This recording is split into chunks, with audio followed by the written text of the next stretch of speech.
Iowa fans need to hear this. Let's talk about it. My name's Aaron with my buddy Paul. We are the Big Ten guys on the daily pushing out Big Ten content.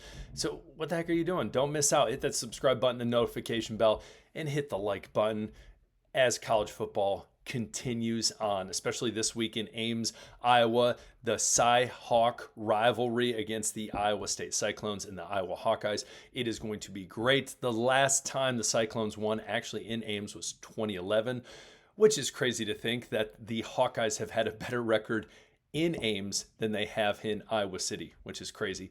Beside the point, listen, big game. I think a lot of people after the Iowa game have been really down on Iowa, especially Mark Gronowski. Had a rough start. We're going to talk about him in a little bit, but I want to put you guys at ease because I think a lot of people are sleeping on the Iowa Hawkeyes in some big things that they're looking past, especially from Iowa. We've talked about Iowa before.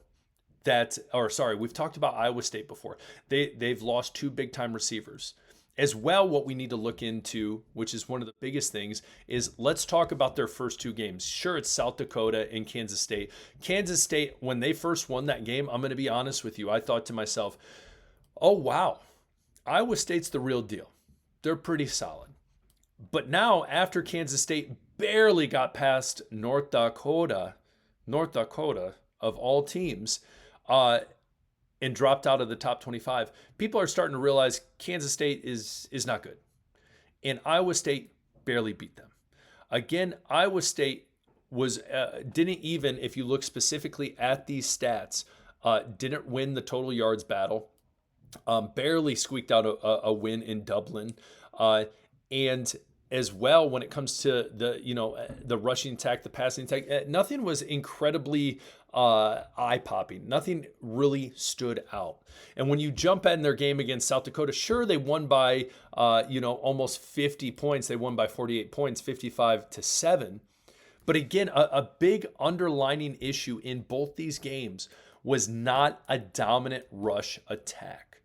And one of the big things Iowa had against Albany, which again, I know you're going to say, Aaron, they're trash. The Great Danes were not good. I'm not going to disagree.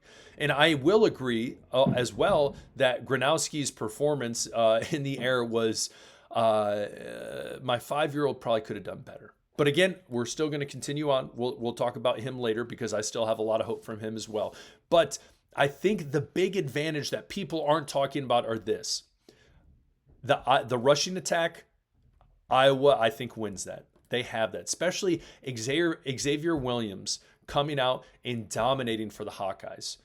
Great performance he put on against the Great Danes. Again, I know you say, well, it was just the Great Danes. Still, great performance. As well, defensively, the Iowa Hawkeyes coming in and doing what they're supposed to with Phil Parker at the helm on the defensive side of the ball. Those are two areas of the game, I think, and I lean towards Iowa winning those battles, the rushing attack. And on defense, I think it is going to be a struggle for the Cyclones to move the ball and score. We know historically this game is typically a one-score game. So if we look again at that rushing attack, Xavier Williams, 112 yards, averaging 11 yards, really on the seam. I thought it was going to be Moulton that we were going to be seeing a lot more of, but Williams, great job. You pair that with an average game from Gronowski, that rushing attack and that defensive play, they handle the Cyclones. Again, we're going to talk about it right now. Mark Gronowski came out. He talked about his first performance against Albany, said it wasn't good. It was trash. Sure, he had the first game jitters, all these different things, but it is going to get better moving forward. Trust the man, trust the process. Again, I understand there's been quarterback questions for the Hawkeyes for a long time. It's been a while. It's been a while. But again, I think we have to look at Gronowski's track record at South Dakota State, how he's done. I think you have to believe in Lester and the offense he's calling. Again, going into this game, I think we also need to understand, sure, Gronowski should have done better. I'm not arguing that. That's not the argument here. But again, Paul and I talked about weeks ago, the great thing about playing in Albany is they're not putting a lot on film for the Cyclones. That's a great thing. On the flip side, the Hawkeyes, they have a lot on film from that Kansas State game, a lot of film. So moving forward, I truly think there are advantages that the Hawkeyes have. Again, it all hinges on, can Gronowski bring an average to above average passing attack? I think the answer is yes. I think the answer is there's a chip on his shoulder from last week. He was up. He's going to prove everyone wrong. There's a lot of people that said, look, he's an FCS quarterback. He proved it against Albany. Trust the man. Trust the process. You got to believe. So comment below. Tell me what you think. Again, I think an overpowering rush attack from the Hawkeyes as well as their defense, paired with a average to above average, maybe even stellar game from Gronowski, is going to flip the tides for them, and they're going to get the W. I honestly plan on betting on the Iowa Hawkeyes to win this game. Again, also their track record at Ames is pretty well. I also think they, as obviously winning the rushing attack, I think they have a better offensive line.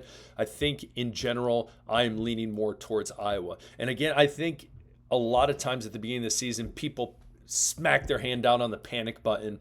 And again, when 44 passing yards, I get it. I get hitting your hand on the panic button. But I think a lot of people are going to be surprised by what the Hawkeyes can do and will do to the Cyclones come Saturday. Now, I do want to jump into the odds. Odds right now have Iowa State -2.5. That's not crazy. It's just about a field goal. That's at -120 again. If you don't know what that means, you have to bet $120 to win $100. And then we look at the spread, 41.5. Honestly, I think historically that's pretty darn right for an Iowa State game, especially last year. That was probably about right on the nose. So we will see. But again, I don't think the Iowa Cyclones are as good as people say. I don't think the Iowa Cyclones coming out and having the performance they did against Kansas State, and what they've displayed as their rushing attack, and as well just Iowa on the other side having, again, better rushing attack, better line, better defense.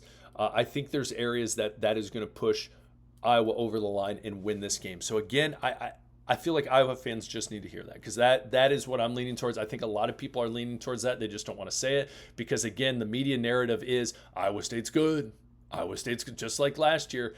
I don't think they are. I do not think they are. So comment below. Tell me what you guys think. I truly appreciate you guys. Again, don't miss out. Hit the subscribe button so you don't miss Big Ten content, Iowa content on the daily.